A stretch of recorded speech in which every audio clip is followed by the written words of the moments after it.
ठीक है भाई। अब इसको साइंटिस्ट ने कैसे एक्सप्लेन किया समझे।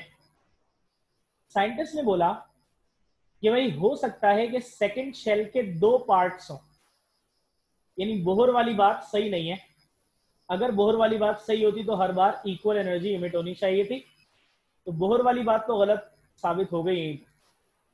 एक साइंटिस्ट है, उनका नाम था जीमैन, उन्होंने स्टडी किया था दरअसल इस चीज को, तो इसे जीमेंस लाइन्स कहते हैं इस वजह से। तो जीमैन ने कहा कि भाई ये हो सकता है कि सेकंड शेल के दो पार्ट्स हों, एक थोड़े कम एनर्जी वाला पार्ट हो और एक थोड़ी ज्यादा एनर्जी वाला पार्ट हो। इलेक्ट्रॉन जब सेकंड शेल के कम एनर्जी वाले पार्ट से पहले शेल में गिरेगा तो कम एनर्जी वाली रेज इमिट करेगा। इलेक्ट्रॉन जब सेकंड शेल के ज्यादा एनर्जी वाले पार्ट से नीचे गिरेगा तो ज्यादा एनर्जी वाली रेज इमिट करेगा। बेटा कम एनर्जी वाली रेज जो आ रही थी सेकंड शेल से उसे शार्प कहा, एस, और जो ज्यादा एनर्जी वाली आ रही थी उसे कहा प्रिंसिपल। इसी तरह तीसरे से पहले में जब गिराया तो तीन तरह की रेज निकली, कम एनर्जी वाली, दरमियानी एनर्जी वाली, ज्यादा एनर्जी वाली। तो साइंटिस्ट ने कहा भाई तीसरे शेल के तीन पार्ट्स हैं, एक कम एनर्जी वाला पार्ट दूसरे के जैसा ही है, उससे शार्प रेज निकल रही है, एस। थोड़ी ज्यादा एनर्जी वाला पार्ट भी सेकंड शेल जैसा ही है, उससे पी रेज निकल रही है, प्रिंसिपल। लेकिन जो तीसरा पार्ट है जो सेकंड शेल में नहीं है, उससे डिफ्यूज्ड रेडिएशन निकल रही है। अब बेटा आप गेट कर पा रहे हैं, sharp S, principal P, diffuse F, sorry D. क्या पता चल रहा है इससे? एसपीडी क्या होता है? एसपीडी सबशेल्स, ऑर्बिटल्स, ठीक है ना। तो इस तरह से हुआ है, इस तरह से इन्होंने कहा, इन्होंने इस तरह से एक्सप्लेन किया कि माइट भी सेकंड शेल के दो पार्ट्स होते हैं, थर्ड शेल के तीन पार्ट्स होते हैं, इसी तरह सेकंड शेल के फोर्थ शेल के चार पार्ट्स होते हैं, और इन पार्ट्स ऑफ शेल्स को कहा जाता है बेटा सब शेल्स या एनर्जी सब लेवल्स।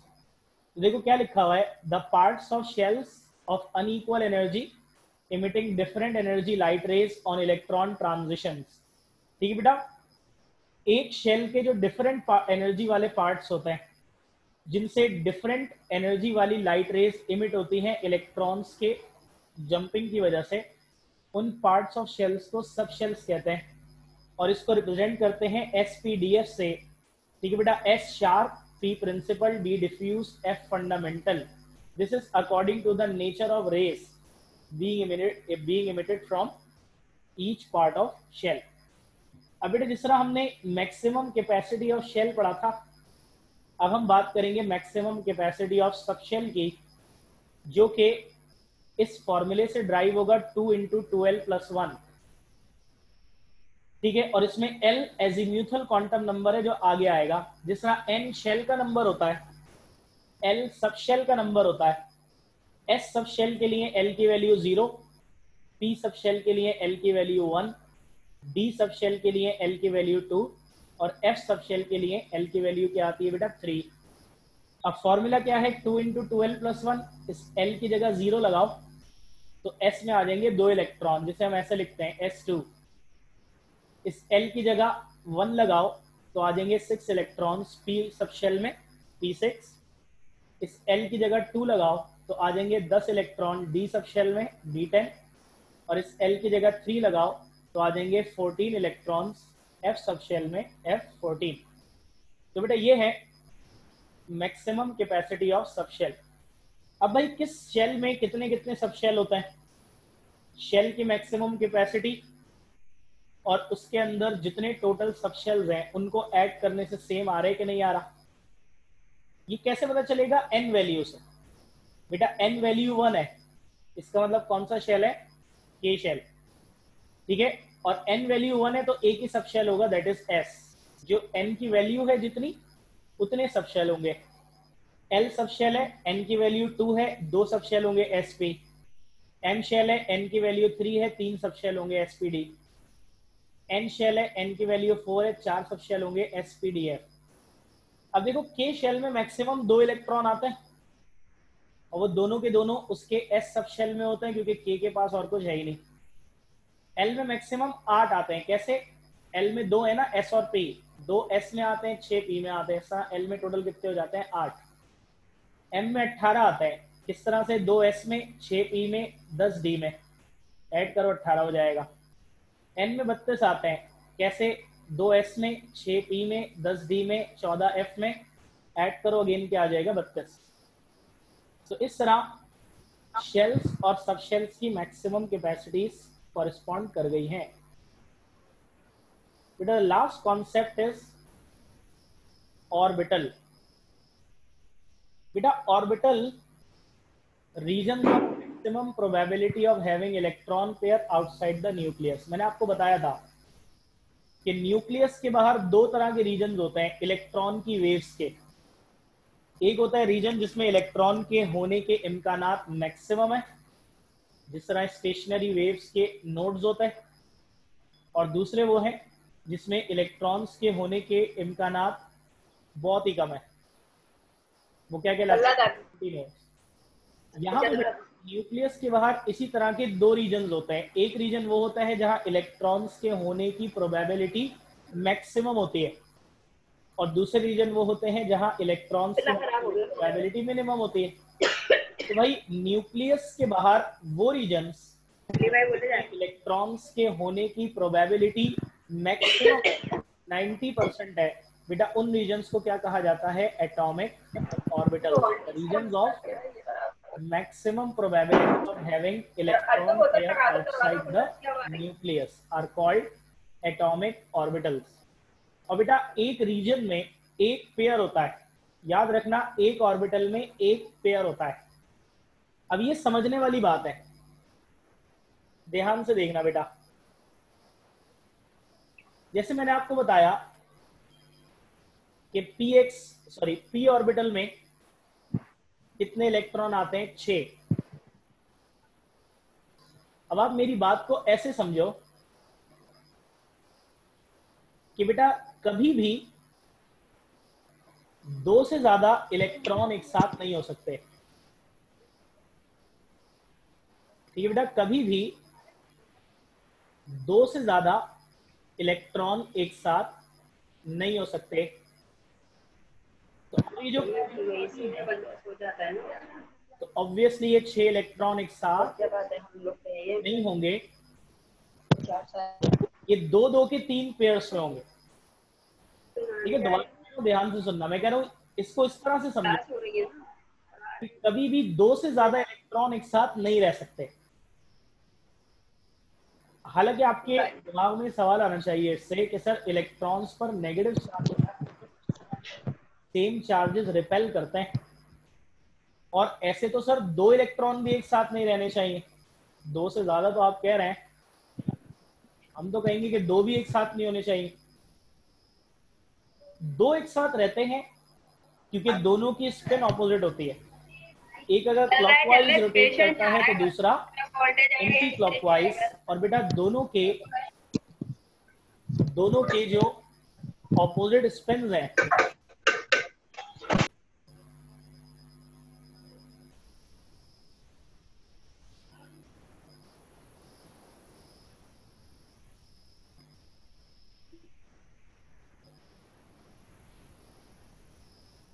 ठीक है भाई,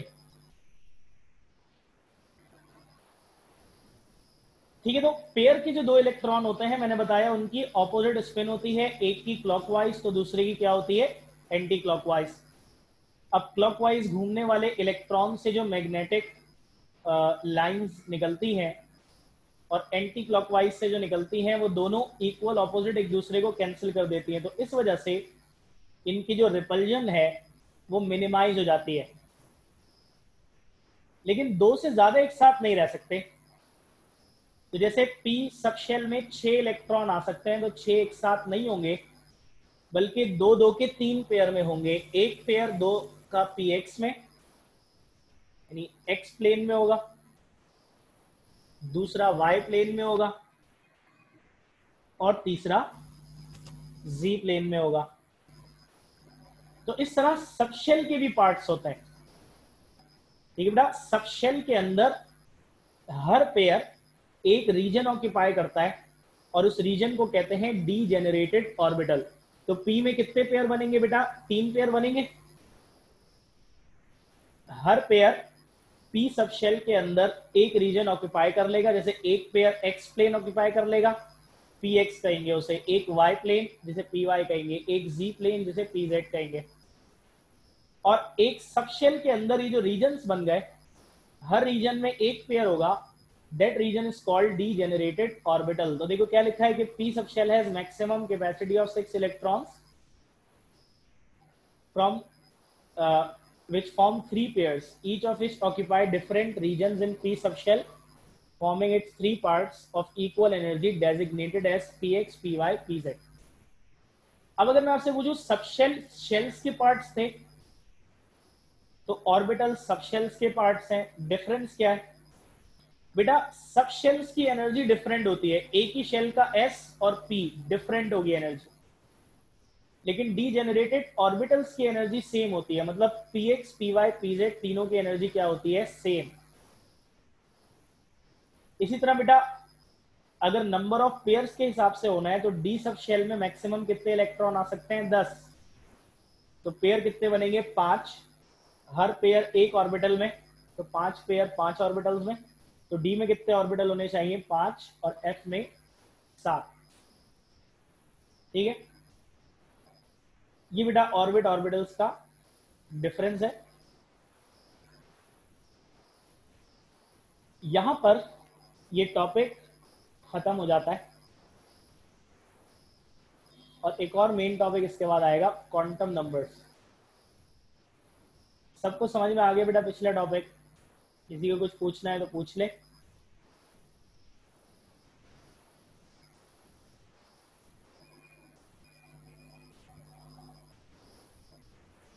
हाँ भाई, क्लियर है?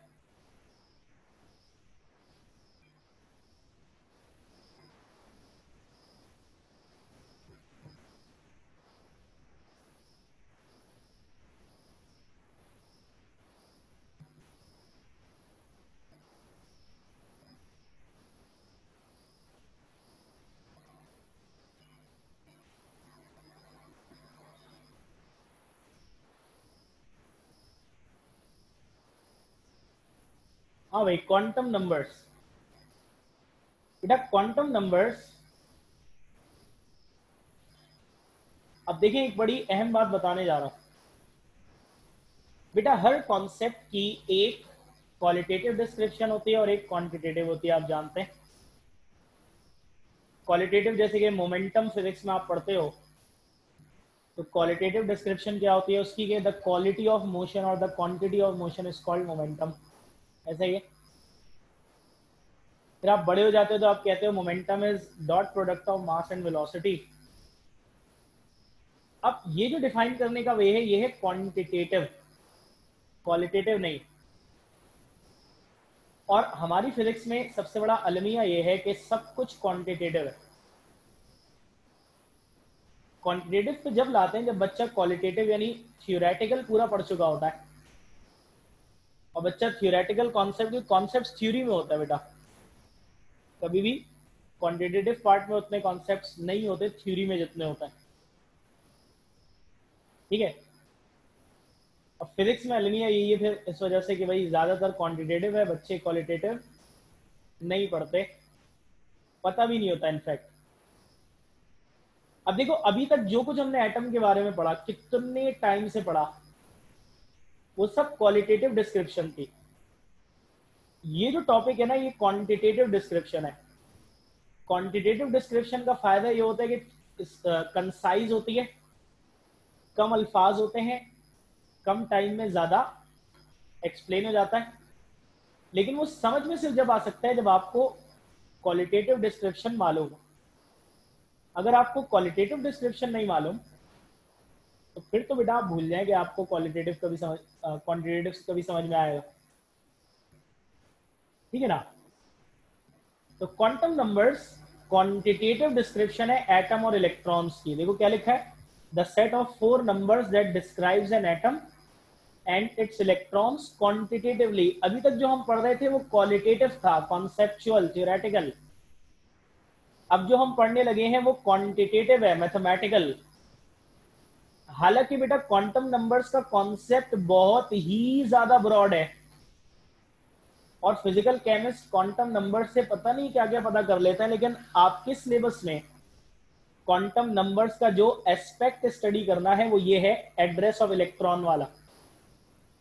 क्वांटम नंबर से बहुत कुछ पता चलता है, लेकिन बेटा हमारे सिलेबस के अंदर हमें इसको जिस एस्पेक्ट में स्टडी करना है वो क्या है, एड्रेस ऑफ इलेक्ट्रॉन। बेटा क्वांटम नंबर्स 4 ऐसे नंबर्स का सेट है जो कि हमें इलेक्ट्रॉन की पोजीशन बताते हैं एग्जैक्टली। हालांकि हाइजेनबर्ग ने कहा था कि इलेक्ट्रॉन की पोजीशन होती कोई नहीं, एब्सोल्यूट नहीं बेटा, रिलेटिव पोजीशन। जो 4 क्वांटम नंबर बताते हैं, जो 4 नंबर बताते हैं उन्हें क्वांटम नंबर्स कहते हैं। इसमें सबसे पहला है प्रिंसिपल क्वांटम नंबर। बेटा principal quantum number small n बताता है शेल्स के बारे में कि इलेक्ट्रॉन किस शेल में है, जिस इलेक्ट्रॉन की हम बात कर रहे हैं वो किस शेल में है। बेटा ये किससे पता चलता है, प्रिंसिपल क्वांटम नंबर से, जिसको रिप्रेजेंट किया जाता है स्मॉल n से। तो it represents the shell in which electron is present. और जाहिर है बेटा आपने बोहर्स डेरिवेशन पढ़ी थी ना, इलेक्ट्रॉन की एनर्जी शेल की एनर्जी बराबर होती है, ये भी पढ़ा था। तो जाहिर है जब शेल पता चल जाएगा तो एनर्जी भी पता चली जाएगी, इसमें तो कोई बड़ी बात नहीं है, ठीक है। अब जैसे अगर किसी इलेक्ट्रॉन का principal quantum number n is equal to 1 है, तो इसका मतलब वो इलेक्ट्रॉन कहाँ होगा बेटा, k शेल में। अगर किसी इलेक्ट्रॉन का principal quantum number n is equal to 2 है, तो इसका मतलब वो इलेक्ट्रॉन होगा दूसरे शेल l शेल में। अगर किसी इलेक्ट्रॉन का principal quantum number n is equal to 3 है, तो वो इलेक्ट्रॉन कहाँ होगा बेटा, तीसरे शेल m शेल में। और अगर 4 है तो वो कहाँ होगा, चौथे शेल n शेल, ठीक है। तो प्रिंसिपल क्वांटम नंबर हमें क्या बताएगा कि इलेक्ट्रॉन किस शेल में है। अब शेल पता चल गया, शेल के अंदर क्या होता है, सब शेल, एसपीडीएफ। आप शेल में पहुंच गए, अब आपको 4 सब शेल नजर आ रहे हैं, अब आपको क्या पता कौन से सब शेल में। तो ये कौन बताएगा बेटा, एजीम्यूथल क्वांटम नंबर, जिसको स्मॉल l से रिप्रेजेंट करते हैं। हाँ भाई, तो it represents the sub shell in which electron is present and also denotes the shape of orbitals. ठीक है भाई, एजीम्यूथल क्वांटम नंबर हमें सब शेल का बताता है कि इलेक्ट्रॉन किस सब शेल में है, और शेप ऑफ ऑर्बिटल भी बताता है कि ऑर्बिटल्स की शेप क्या है। इसकी जो वैल्यूज ड्राइव होती हैं वो इस फॉर्मूले से होती हैं, L is equal to n minus 1। ठीक है भाई, n वैल्यूज जिस तरह पहले शेल के लिए 1, दूसरे शेल के लिए 2, तीसरे के लिए 3, चौथे के लिए 4, इसी तरह n वैल्यू पहले सब शेल के लिए 1 होती है, दूसरे के लिए 2, तीसरे के लिए 3, चौथे के लिए 4। अब आप n वैल्यू कैसे ड्राइव करोगे, n माइनस 1। तो s सब शेल की n वैल्यू 1 है, l क्या होगा, n माइनस 1, 1 माइनस 1 0। तो बेटा l is equal to 0, azimuthal quantum number 0 represent करता है s सब शेल को। ऐसे p सब शेल के लिए n इज इक्वल टू 2 है, तो l is equal to n minus 1, 2 minus 1 क्या आ जाएगा, 1। तो l इज इक्वल टू 1 किसको रिप्रेजेंट करेगा बेटा, p सब शेल को, ठीक है। इसी तरह d सब शेल के लिए n इज इक्वल टू 3 है, ठीक है। तो n माइनस 1, 3 माइनस 1, l की वैल्यू क्या आ जाएगी, 2। तो अगर किसी भी इलेक्ट्रॉन के एजीम्यूथल क्वांटम नंबर की वैल्यू 2 है, तो वो कौन से सब शेल में होगा बेटा, d में। और फाइनली अगर n की वैल्यू 4 है, तो n minus 1, 4 minus 1 3, l is equal to 3 का मतलब f सब शेल। अब ये बात जहन में रखो कि कोई भी अगला क्वांटम नंबर जो हम पढ़ते हैं ना, वो कभी भी पिछले क्वांटम नंबर के बगैर कोई सेंस नहीं बना सकता। ये बात आगे समझ में आएगी। प्रिंसिपल क्वांटम नंबर वो वाहिद है जो अकेला सेंस बना सकता है। जैसे आप अपना एड्रेस किसी को बताओ और आप बोलो कि यार मैं रहता हूं FB एरिया में, ठीक है। अब ये बात सेंस नहीं बना रही। एफबी एरिया के ब्लॉक 1 से लेकर ब्लॉक 22 तक एफबी एरिया बहुत बड़ा है। मैं बोलूँ कि मैं एफबी एरिया में रहता हूँ तो सामने वाला पूछेगा ना, ब्लॉक 1 में रहते हो, 2 में रहते हो, 3 में, 4 में, 5 में, कहाँ रहते हो? तो जब तक मैं ब्लॉक नहीं बताऊंगा मेरी बात बेकार रहेगी। एफबी एरिया बहुत बड़ा है, कोई नहीं पहुंच सकेगा ऐसे। बिल्कुल ऐसे ही बेटा एजीम्यूथल क्वांटम नंबर मैग्नेटिक आगे वाले जो हैं आपको पता चलेगा कि वो पीछे वालों के बगैर सेंसलेस होते हैं, उनका कोई सेंस नहीं बन पाता। तीसरा है बेटा magnetic quantum number small m, जो कि डी जेनरेटेड ऑर्बिटल बताता है। जैसे कि भाई ये पता चला कि दूसरे शेल में है पी सब शेल में। अब जैसे ही पी सब शेल में घुसे तो देखा उसमें 3 डी जेनरेटेड ऑर्बिटल्स है, P X, P Y, P Z. ठीक है, अब शेल ऑर्बिट किसने बताया? प्रिंसिपल क्वांटम नंबर ने। सब शेल किसने बताया? एजीम्यूथल ने। अब सब शेल के अंदर डी जेनरेटेड ऑर्बिटल कौन सा है ये कौन बताता है? बेटा मैग्नेटिक क्वांटम नंबर। और इसकी वैल्यूज किस फॉर्मूले से ड्राइव होती हैं? m is equal to minus L to plus L. और इस माइनस एल और इस प्लस एल के बीच में जितने भी इंटीजर्स आएंगे इंक्लूडिंग जीरो, वो सब m की वैल्यूज होती हैं। अब बेटा ये समझिएगा कि यहां पर ना नंबर की कोई सिग्निफिकेंस है ना साइन की। ठीक है बेटा, नंबर 0 हो, 1 हो, 2 हो, 3 हो, हाफ हो, कोई फर्क नहीं पड़ता। साइन प्लस हो माइनस हो कोई फर्क नहीं पड़ता, सिर्फ रिप्रेजेंटेशन है। बेटा जो चीज इंपॉर्टेंट है ना वो ये है कि हर सब शेल में जितने डी जेनरेटेड ऑर्बिटल होते हैं उसके उतने मैग्नेटिक क्वांटम नंबर वैल्यूज होनी चाहिए ताकि एक वैल्यू एक को रिप्रेजेंट कर सके। जैसे बेटा एस सब शेल की बात करें तो एल की वैल्यू 0 है। अब इस फॉर्मूले में लगाओगे तो एल की जगह 0 तो 0 ही आएगा खाली। तो मैग्नेटिक क्वांटम नंबर की वैल्यू 1 आई 0। और हम ये जानते हैं कि एस सब शेल के अंदर कोई ऑर्बिटल नहीं होता, एक ही है मतलब। तो m की भी देखो एक ही वैल्यू आई, दैट इज 0। बेटा p सब शेल के लिए l की वैल्यू 1 है, m की वैल्यू माइनस एल से प्लस एल, माइनस 1 से प्लस 1। 3 इंटीजर्स आते हैं इंटीजर्स के सेट में, माइनस 1 आएगा, 0 आएगा, प्लस 1 आएगा। अब आप सब जानते हो p सब शेल में 3 ऑर्बिटल हैं, P X, P Y, P Z. पहली वैल्यू पहला ऑर्बिटल, दूसरी वैल्यू दूसरा ऑर्बिटल, तीसरी वैल्यू तीसरे ऑर्बिटल को रिप्रेजेंट करेगा।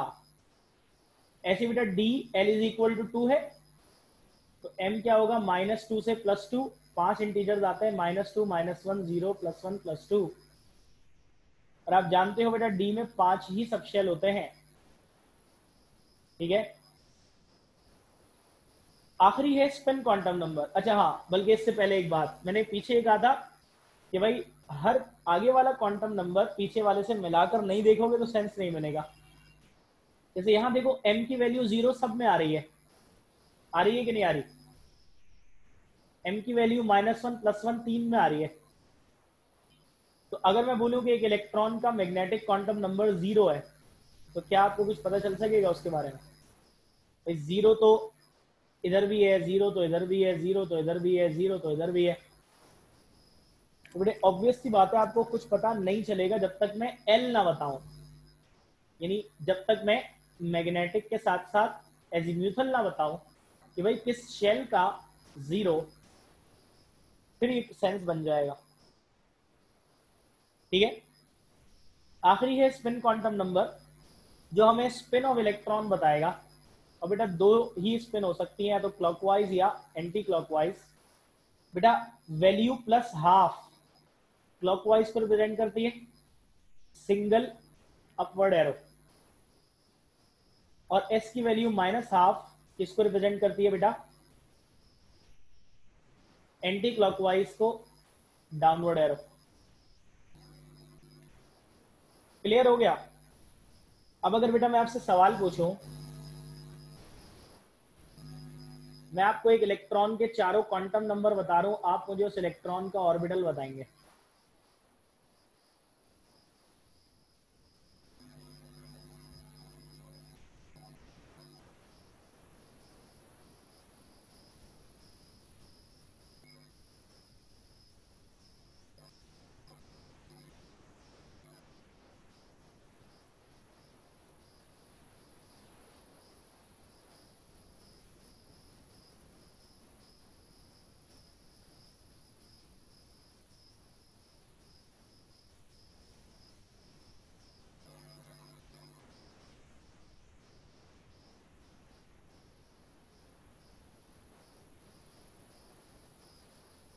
हाँ भी बताएं।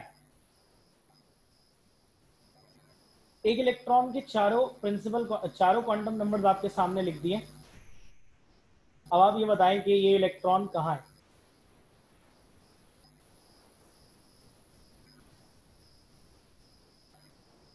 हाँ भाई,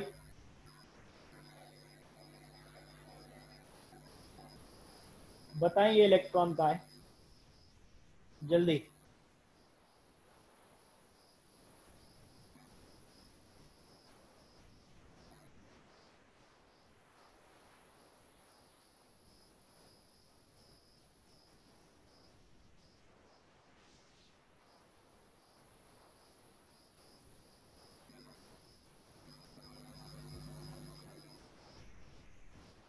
आगे बेटा आगे बताओ, एल शेल के बाद क्या है।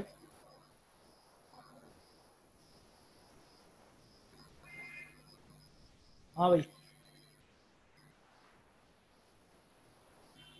तो n इज इक्वल टू 2 है। सबसे पहले n इज इक्वल टू 2 का मतलब क्या होता है, सेकेंड शेल एल शेल। ठीक है, यानी ये इलेक्ट्रॉन सेकेंड एल शेल में है। अब एल शेल के अंदर दो सब शेल होते हैं, एस और पी। सब शेल कौन बताता है, आगे वाला azimuthal. L is equal to 0 होता है एस सब शेल, और एल इज इक्वल टू 1 होता है पी, यानी ये इलेक्ट्रॉन दूसरे शेल के पी ऑर्बिटल में है। और बेटा इसको लिखने का तरीका भी सुन ले, दूसरे शेल का पी, दूसरे शेल का पी 2p कहलाता है। ठीक है भाई, दूसरे शेल का पी 2p कहलाता है। m is equal to +1।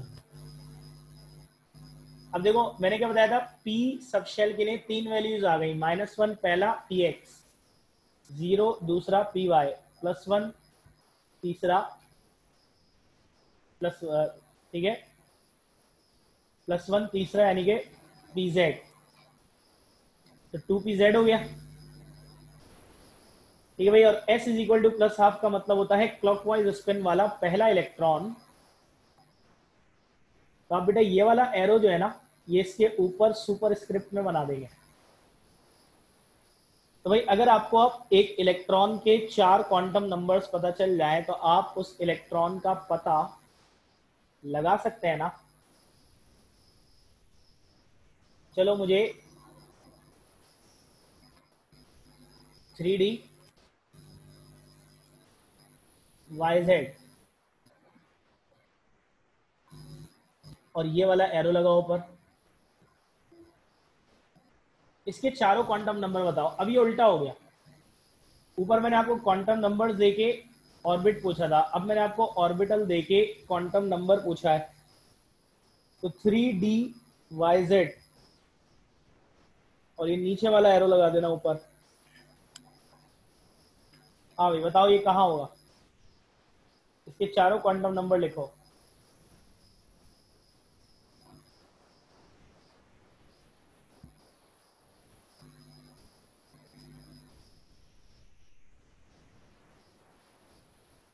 बेटा सबसे पहली बात तो कोई रॉकेट साइंस नहीं है ये।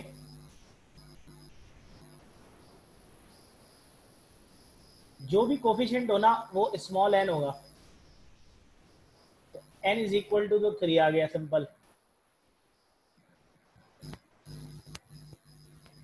l की वैल्यू सब शेल के लिए होता है। ठीक है बेटा, s के लिए 0 होती है, p के लिए 1 होती है, d के लिए क्या होती है 2। l इज इक्वल टू 2 आ गया। m, अब बेटा मैग्नेटिक क्वांटम नंबर उसके ऑर्बिटल से पता चलता है।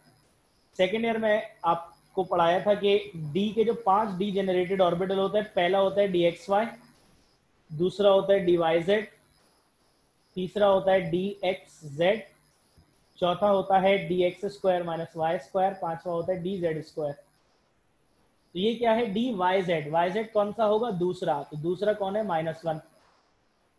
मैग्नेटिक क्वांटम नंबर क्या आएगा इसका, -1। और फाइनली बेटा नीचे वाला एरो बोला था मैंने, ये एंटी क्लॉकवाइज स्पिन होती है। एंटी क्लॉकवाइज को हम किससे रिप्रेजेंट करते हैं, -12 से। तो बेटा इस तरह से क्वेश्चन बनता है, ठीक है भाई। इस तरह से क्वेश्चन बनते हैं कि आपको 4 क्वांटम नंबर्स देकर ऑर्बिटल भी पूछे जा सकता है और ऑर्बिटल्स देकर क्वांटम नंबर्स भी पूछे जा सकते हैं।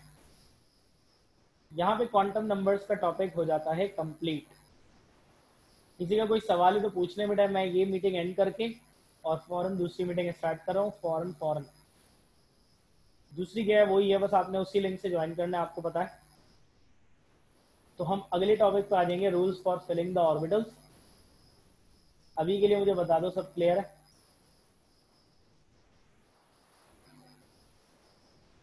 मैग्नेटिक क्वांटम नंबर समझ नहीं आया बेटा?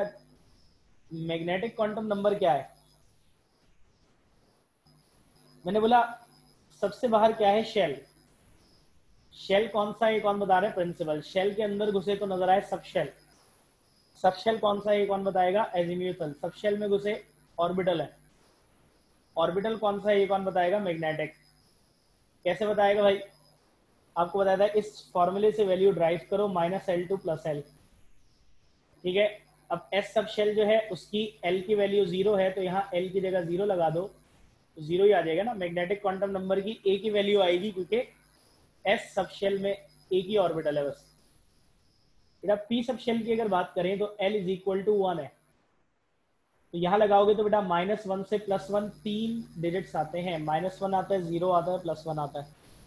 तो देखो पी के 3 वैल्यूज आई क्योंकि 3 जो है वो डीजेनरेटेड ऑर्बिटल्स होते हैं। तो पहली वैल्यू px, दूसरी वैल्यू py, तीसरी वैल्यू pz हो गई। ऐसे बेटा डी के 5 बनेंगे, एफ के 14 बनेंगे। समझ में आ गया बेटा अच्छा?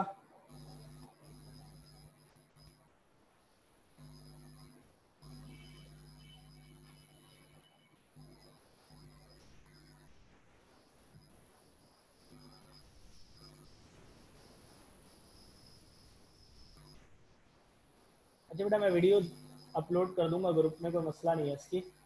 हाँ ये हुआ है कि मैं वीडियो बनाना थोड़ी देर में शुरू हुआ था, भूल गया था शुरू में रिकॉर्डिंग स्टार्ट करना। लेकिन ये है कि अच्छी खासी वीडियो आधे घंटे तक की तो बनी गई होगी, तो वो मैं आपको रात तक सेंड कर दूंगा ग्रुप पे। अगर किसी ने क्लास में से हुई हो उसकी तो वो कर सकता है। ठीक है बेटा?